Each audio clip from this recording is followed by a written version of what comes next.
Hey, it's Tyler here with the Weekend Outlook for CorpusFishing.com. Back at Roy's Bait and Tackle with my friend David Williams. We know him. I've known him as Beach Bum for like 25 years. And David is the online sales tackle manager at Roy's Bait and Tackle, where we have a lot of stuff going on today. Yes, sir. Well, fishing right now, you're looking at poor Aransas jetties, catching a lot of bull reds. Sheephead are starting to bite, and we're getting a few pompano mixed in and some black drum. In the bays, you're looking mainly big black drum, few keeper drum over at the Humboldt Channel and Indian Point. So, you know, you got a couple choices where to go. Forgot about Indian Point. Indian Point is really good on that big southeast breeze. Same thing over there, that mouth of Corpus Christi Bay. If you're happen to be in a kayak, you just like park over there and just toss out. Maybe a drum up there. So. Yeah, a lot of guys do that in kayaks. So those are options. But the big news is we have a lot of rain coming, and that will start tonight. This is Thursday, the 15th, the Ides of February, I guess. Yep. Hey, look out! But Sunday looks nice and sunny, so that might be a weather window to get out there and do something. Yeah, I wouldn't think of pump window. I know the people have been catching a few pump down there, but they have to go. The tide has been up to the dunes, and when it's out, it's out.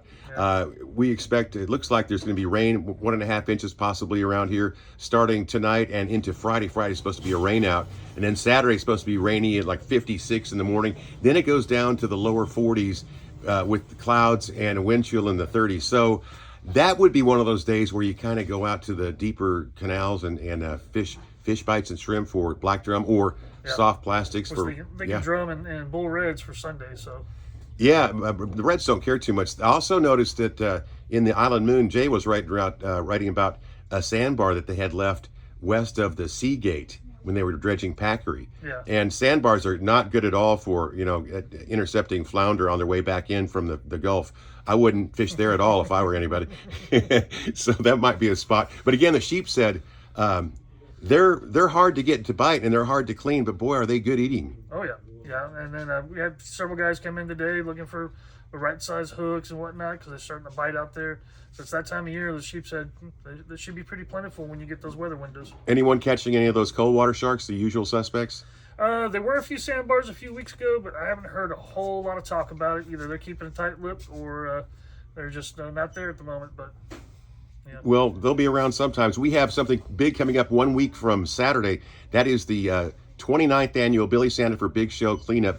And for more information on that, go to friendsofpadre.com. I've got information on that. You can also email me at tylerthor44@gmail.com if you have questions about that. The main concern we have is we need people with 4x4s and trailers because the seashore does not take that stuff out. We do. Yeah, and I heard there's going to be a lot of people going to it. There's a lot of people. Last year we had 2,500 plus people, and we might have more this year. Depends on the weather. We do it regardless, rain or shine, snow or whatever. And we've had thunder and all that kind of stuff before. So depending on the weather, it should be great. We've got the Wiener Schnitzel with the chili cheese dogs, nice. And we have Domino's Pizza.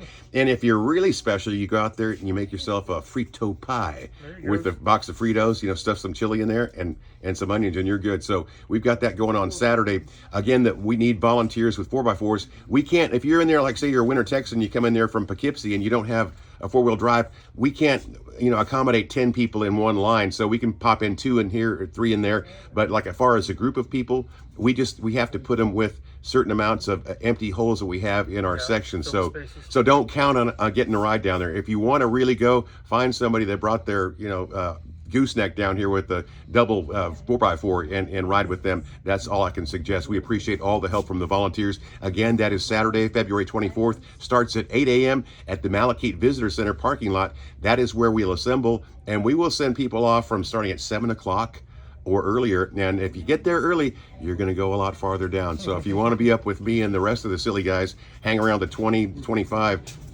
come closer a little before 8, and then we'll all stream down there and come back. We'll clean for a couple hours. Hopefully we won't get as much trash as we normally do. That's the thing. It's like, oh, you only got 20 tons. It's like, well, that's the idea, is to not see trash on the seashore. So that's going on the 24th. And one more thing, we would like to say condolences to our friend Charlie Gola and his family. The patriarch Charles Chuck Gola passed away, and that guy was responsible for teaching those people, the Golas. I think after Armageddon comes, there'll be stingrays left in the Gola family.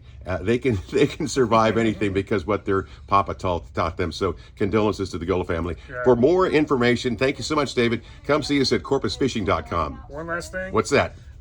Keep an eye out on our Facebook. Beginning of March, we're going to start our spring sale, our spring break sale. Oh, here we go. All right. We'll look for that too on Roy's Bait and Tackle Outfitters, your Facebook page. Thank you so much, David. Appreciate it. Have a great weekend. Have a great one.